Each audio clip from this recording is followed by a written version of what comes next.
Today we're drinking gunpowder and we have a lot to get through, so let's get straight into it. I'm going to be talking about some important information, basically how to use this guide, and then we'll be motorbike, and then we'll be learning how to read, which is very important. We'll be patching ourselves up, we'll be learning how to make more money than we know what to do with. We'll be covering some useful tips along the way. We'll learn how to defend yourself and how to get the right stuff for that, and then I'll leave you off with a kind of quest to get you started. Okay, important information first. This is a game about exploration. Part of the kind of main process of playing the game is finding things out for yourself. In most situations, I'd recommend against using either video guides or wikis to find things, but if you're confused, frustrated, intimidated, or generally the choice is between either playing the game or using a guide, then I don't think there's any shame in using a guide, and this is exactly what this video is for.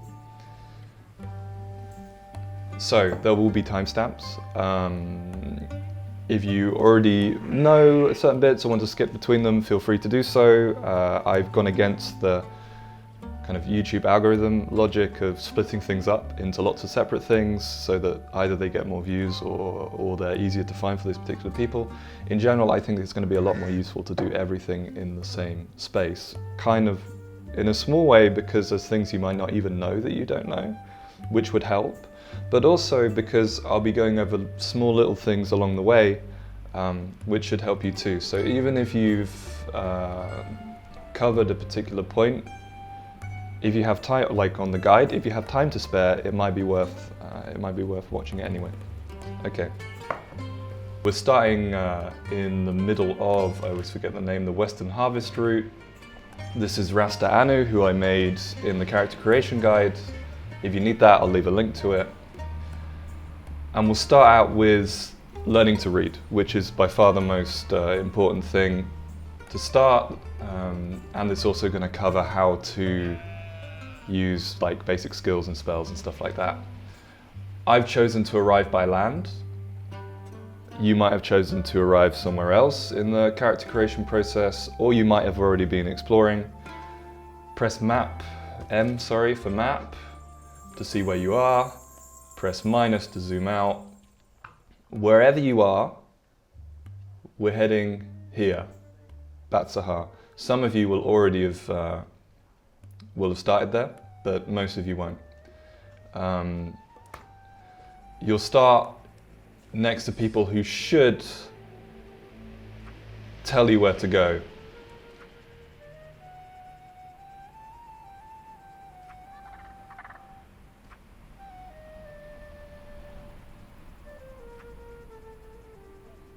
Okay.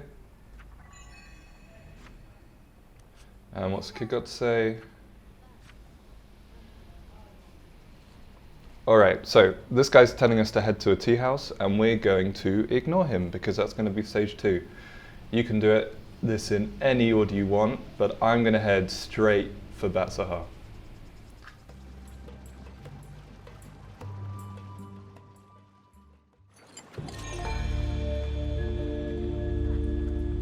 We've made it to Bat Sahar, and here we see the kind of bugginess of the ferry, that it's not actually letting me leave the ferry properly until this bar comes close to completion.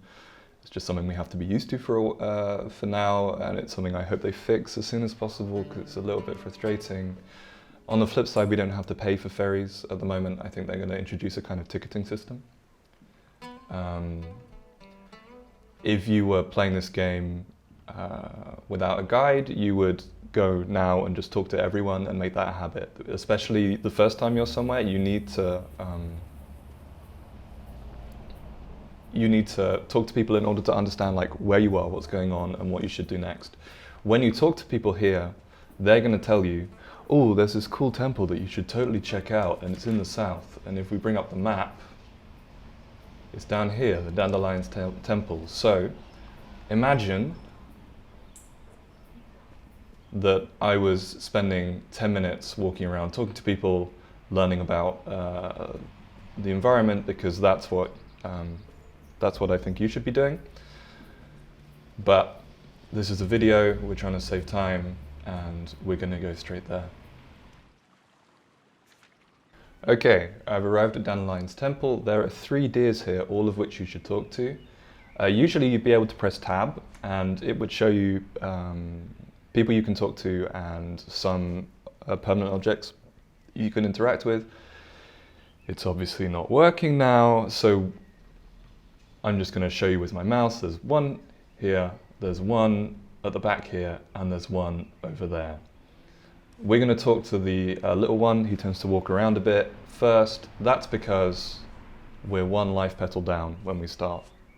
Life petals are lives. There will eventually be permadeath in this game. For the moment, it's so buggy that they've turned that off, so I wouldn't worry about it.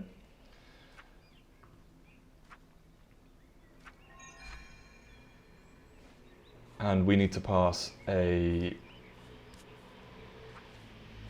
Yep, it's just, thank God, it's only 1 check to just get this deer to heal us for free, which is not usually something you should expect. This is one of the other little bugs with the game, is that sometimes the location of a check will actually be in a different place to the place where you actually engage with the check, and your character will like wander off to perform it and then have to wander back.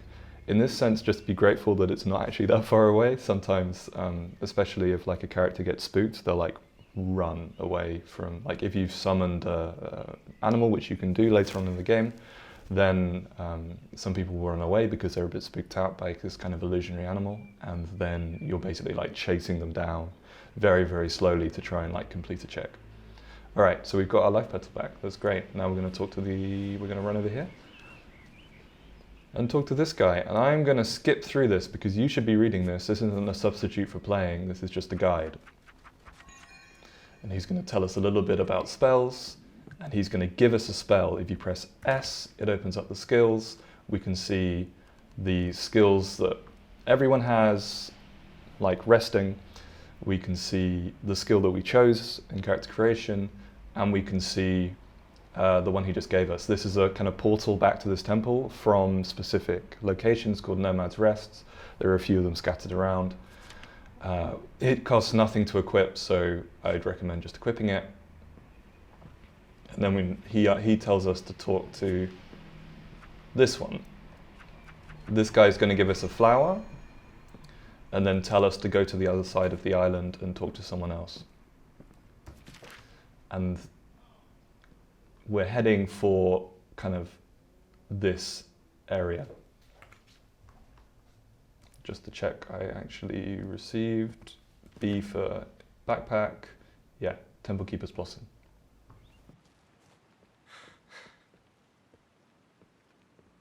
So the deep lander who we were supposed to find didn't appear, so I logged in, back out and logged back in, and then I just kind of waited, and then the deep lander wandered up. So just a note in case you have to do the same thing. We are a little bit further south than I thought we'd have to be, but talk to that with the temple blossom that we just got given by the deer in the temple. And he tells us about reagents that we can pick up, and he tells us to go back over to the other side of the island and talk to his teacher, who is apparently very strict and formal, and we have to sit down when we talk to him. This is one of the ways that the game is trying to teach you about resting, because resting is how you sit down, and resting is needed to restore stamina, but also a little debuff will come up saying you're tired and you need to rest for a bit. I'm not entirely sure how often that happens, but it happens more often if you've been running around and stuff like that. But this isn't a survival game. It's not something that's going to pop up every 2 minutes. Okay, so if you go back to Bat Sahar village and you go right to the top, you see this guy in yellow up here. This is your man. He's going to teach us how to read, which is super important, not just for spells and not just for, it's probably if I go over here, or maybe over here. Yeah. These little descriptions will become available to you once you know to read. But it adds a lot of flavor that you will require in order to get into the game. So this is why we start with reading. Okay, so the trick, I didn't log out and log in. The trick seems to be to sit down right in the middle of the doorway. If it doesn't work for you, just keep trying. Honestly, I've never had this problem before, so I don't suspect that you probably will. It's just one of those things where when you try and make a video or do a tutorial or something, everything that can go wrong goes wrong. Okay, so we sit down, we talk, and he's like, makes a whole big deal out of it. And he teaches you how to read.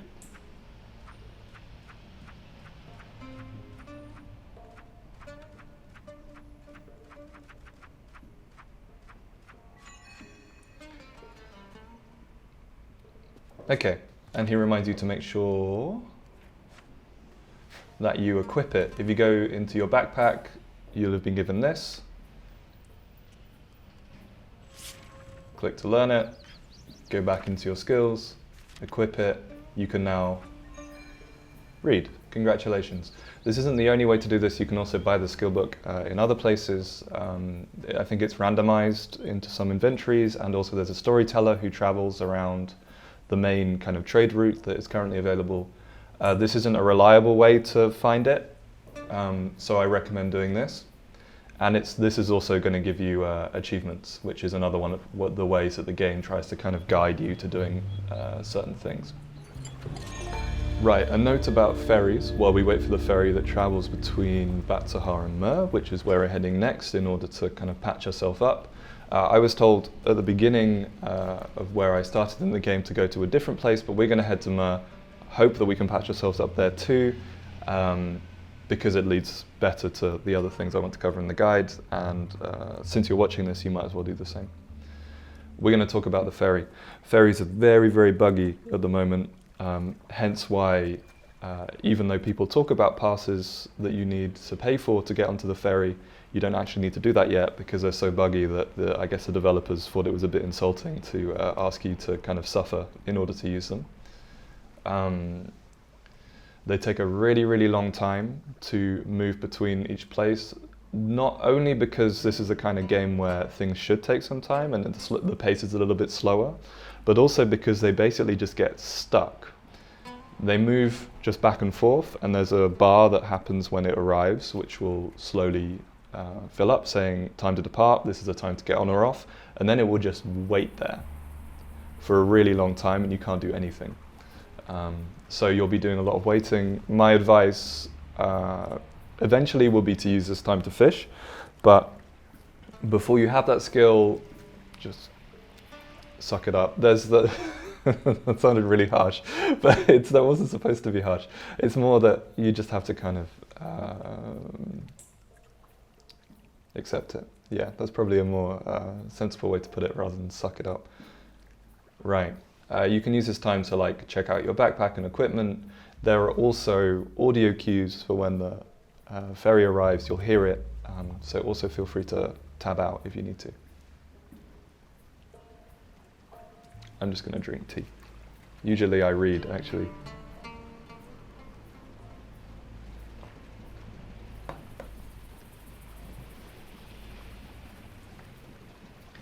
All right, so on time the ferry comes, and we're not actually going to be able to get on it immediately. This is one of the bugs of the game. It's going to give us a time to depart, but we're not actually going to be able to get on. Merely clicking onto the boat doesn't work. We're waiting for an icon to appear around here, somewhere around the mast, which usually appears in the kind of latter half of this bar. Oh, there's something to...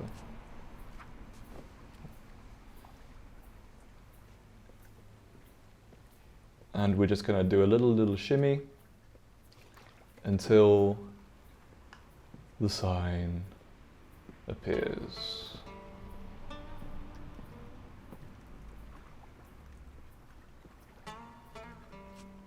Okay, there it is. Oh, no. Okay. And once you're on, don't move. You might ruin it. Just stay on and wait. You can continue reading. You can continue looking at your equipment. You can alt-tab out. You can do what you like. Just wait. The only problem being that you can't Alt-tab out and then forget about this, because you will have to physically get off when you arrive, otherwise you'll just end up coming straight back. Alright, some useful tips as we start. I have a few things written down. The first is to talk to absolutely everyone. This is a game that doesn't overwhelm you with kind of markers or, or like explicit kind of UI directions or anything like that. In fact, you're not going to get any of them. Instead, you're going to discover what's going on and discover what to do by talking to people. So especially when you start, as soon as you get anywhere, you should be immediately just trying to talk to everyone. This is also going to help you get into the world. It's generally a good thing to do. The next is to take notes. You can take notes in the game on the map, but I suggest doing it on just a pen and paper next to you. You won't be doing pages and pages of stuff. It will just be kind of little things. My notes, which might be somewhere around here. I haven't got them with me, but they're literally on like a piece of paper like this size. But that's going to let you know or help you remember all the little things that people ask you to do, which you might not know how to do immediately, or that might require you to go a long way away and then you just forget about them. The next thing is glimmer and movement. So you can sprint in this game. It drains your stamina, it drains your energy a little bit more, which is your kind of like life force. There are several reasons not to do it all the time. One of them is because it drains your life force a bit quicker. That's not too bad. The other one is that it hides glimmers. Glimmers are little kind of shiny stars that let you know about certain objects that you can interact with. Usually this will be herbs that are used for spells, but often these are kind of caches of equipment, and you're only going to see these glimmers if you're walking, and you're not going to see that many as you're walking. You're going to see a lot more if you stand still. So the more you take time in moving around the world, the more the world will kind of reveal itself to you through objects that would otherwise be too small to see until you've played the game a lot and you kind of know what they look like and know where they might be.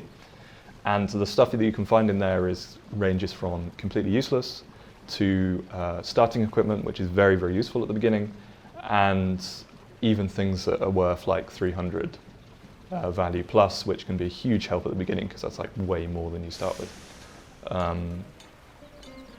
So take your time, settle in, and let's continue. Okay. So our ferry has finally arrived at Mer, which is the second place we're heading to. It's not actually letting me leave the ferry. This is the continuation of the state of the game and the state of ferries in particular.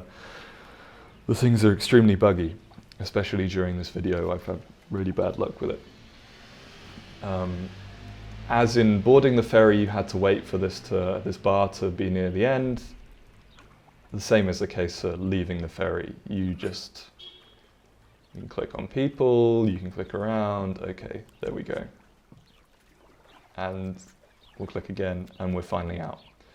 Okay, now that we're here to do a few things. We're here to patch ourselves up, and we're here to make some money. So, keep this village in mind. We'll be coming straight back. I'm doing things sequentially for the purposes of the guide, but you can save a lot of time by doing things around the same, like kind of simultaneously. So we're heading for the tea house, which on the map is here, the bridge keeper, and instead of walking around the river, my mouse is dying, we're going to walk through. We're going to talk to the compassionate tea house owner who's going to patch up this debuff, which I'm not even sure does anything at the moment, and also give us some equipment, which is very, very useful.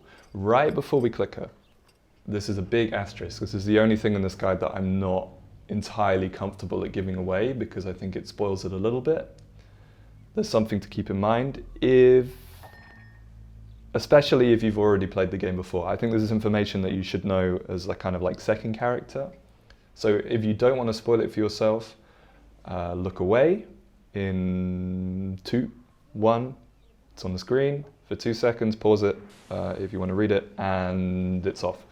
Okay, so that's just something to keep in mind if you played the game before. You're a main character, you're probably a first character, so everything points you towards talking to these people. So I think we should talk to these people. So let's talk to the compassionate tea house owner. She says we look like shit, and she's going to give us stuff. She drops a meal, a shirt, and we got rid of that debuff. If you look at the shirt, it will probably be better than yours. It has a pocket with 2 speed, which is good. Speed makes you attack quicker. This has 2 pockets and 1 speed, so it's not actually that much better. We can make the choice now to keep hold of this anyway, because it's, you know, not bad, because we already started with it, and then just sell this because it's worth more, or switch over. For now, I'm gonna equip the new one, but I might end up selling it. So congratulations, you've now patched yourself up and you may have got an achievement for it.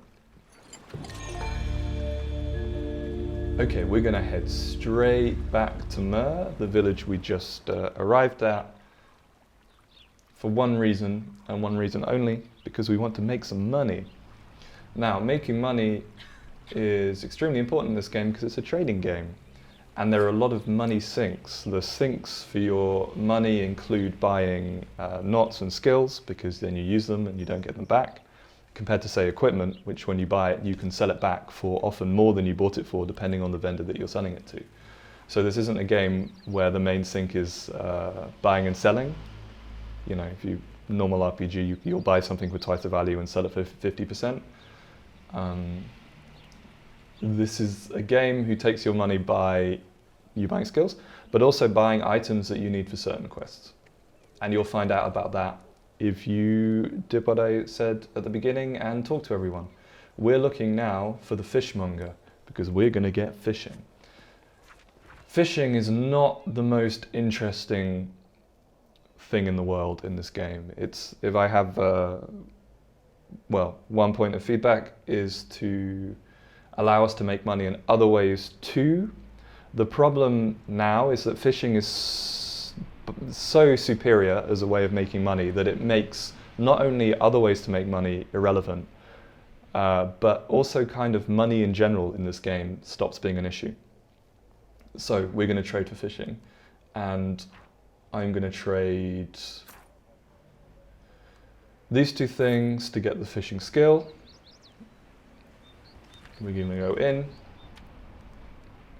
we're going to learn it, we're going to go to skills, we'll unequip a line, which was our starting skill, and we'll equip fishing. It will appear if we expand this in the bottom right, here. We need to be next to wood to do it, because it's fishing.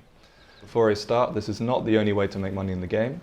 This is just the way that eventually will make you the most money the quickest. This isn't necessarily a game you want to be power gaming. However, in the current build, the cost of not even the end game items, because you can't buy them normally, you have to like trade a certain object, which you can only get through quests, but the kind of mid-game gear is so expensive that the only way you're going to reliably gain enough money is through fishing. Other ways include just walking around, and you'll find things eventually that are worth quite a lot, and this will allow you to buy certainly starting gear. However, unfortunately, fishing is more or less necessary if you want to kind of keep up with the costs of things, and eventually it kind of renders the economy redundant, because you'll be making so much money that nothing is too much. At the beginning, you won't be making much at all. It takes a very long time. I originally, this is not the first time I've done this bit on fishing, because I was perhaps a bit too optimistic about how long I wanted to spend doing it. But okay, so let's go into the skill, right click, You see these X's at the top?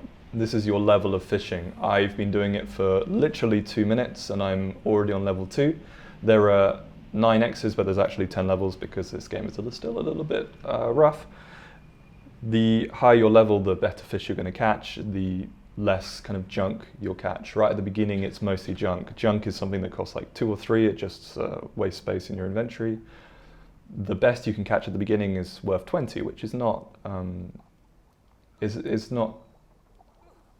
nothing, especially because our goal at the beginning is to get like 800 value, and that will let us get the basic weapon and get some skills that we need to use it.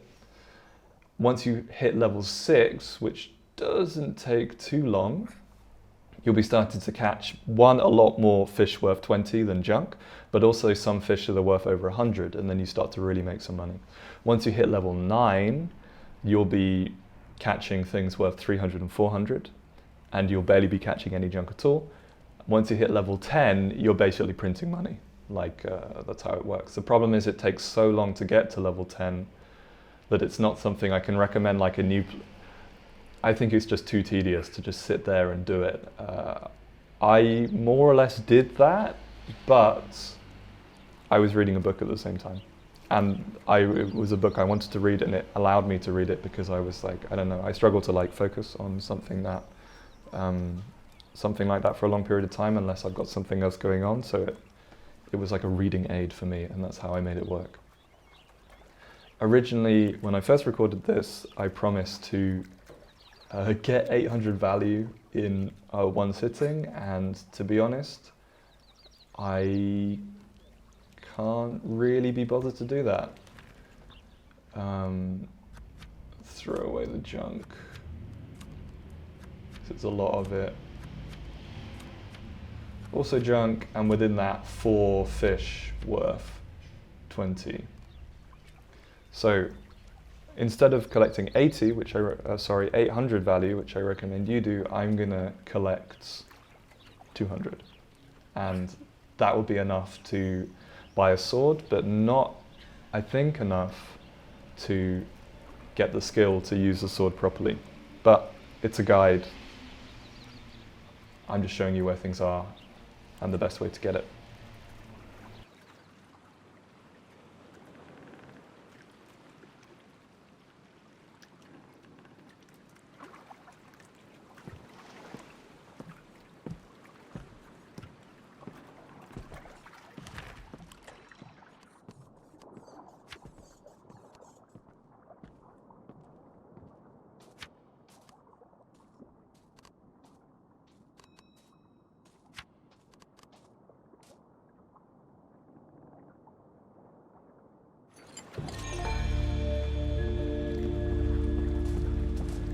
As you start the game, you're not going to be able to defend yourself, and especially in the night, there's going to be a lot of things that might want to eat you, and you're not going to be able to do anything about it. You will be able to run away. It's a little bit buggy at the moment, but it's always worked out for me. This will give you just a little debuff that says you're dispirited and kind of depressed that you ran away, which doesn't last for that long. It's like 3 minutes. In order to start defending yourself, you need a weapon. These can be found from most wardens. There are a lot of wardens wandering around. The young warden doesn't offer it. Some wardens offer other stuff too. This duelist warden, who is in Mer, where we've been doing everything else, will sell you stuff. So click on trade. He sells you a practice sword, which is cheaper than I expected, weapon proficiency and armor proficiency.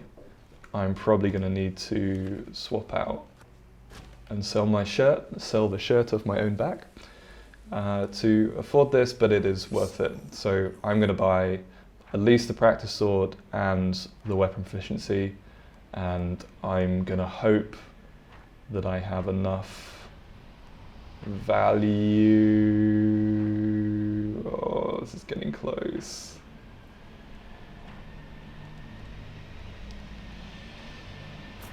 Yeah, okay. Can I save myself some? Okay, that's a bit better. As with all skills, B for backpack, learn the skill, we'll equip our sword at the same time, which just gives us 2 speed, but it allows us to hit things. And S for skill, and we want to equip the skill. We are still level 1, so only have 1 knowledge point, so we need to unknown fishing or whatever else we're holding on to in order to hold it onto this passive. That seems like a hell of a kind of swap, but you know, as soon as you're level 2, which should happen any minute now, we'll be able to hold 2 things, and then it will just be usually something that you just hold on to all the time. The Duelist Warden will probably also allow us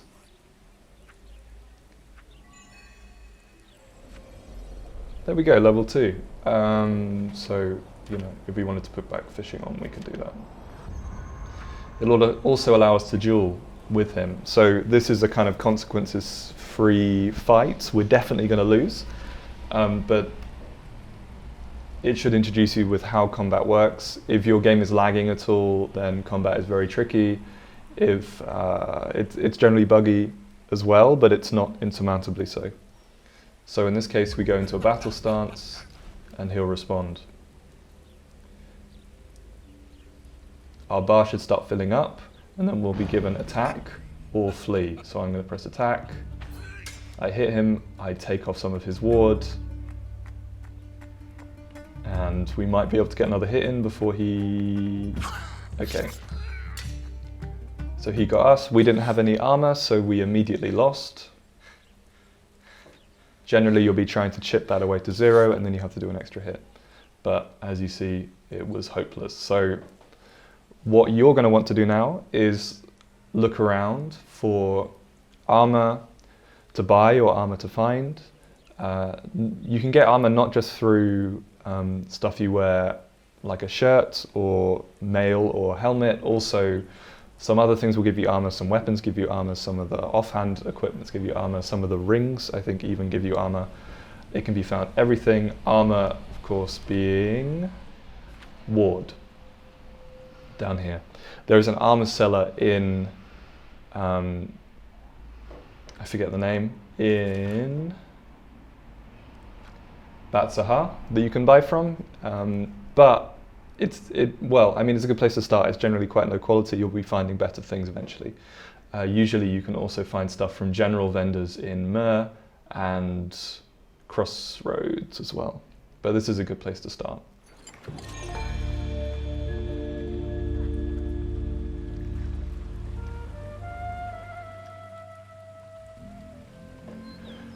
Okay, waiting for the traffic noise to go down a bit.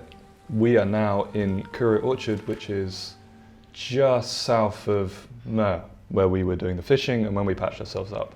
That's one of the other reasons why I brought you here through the guide and not the other place. We are looking for the Post Warden. This guy can be found usually in Mer itself or Kura Orchard. Sometimes he wanders a bit further out. He doesn't really keep still. If you're really struggling to find him, then you can server hop, but otherwise you can just wait as you wander around. And if you talk to him,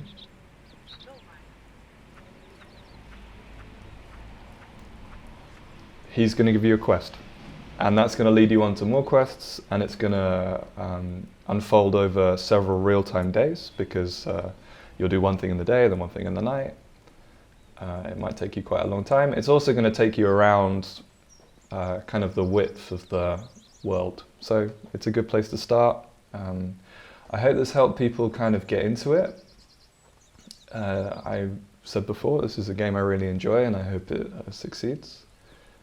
And if this was useful to you, let me know. If you have any questions, leave a comment in terms of like other things to do in the game or problems you have, and I'll do my best to respond. Until then, have a nice day.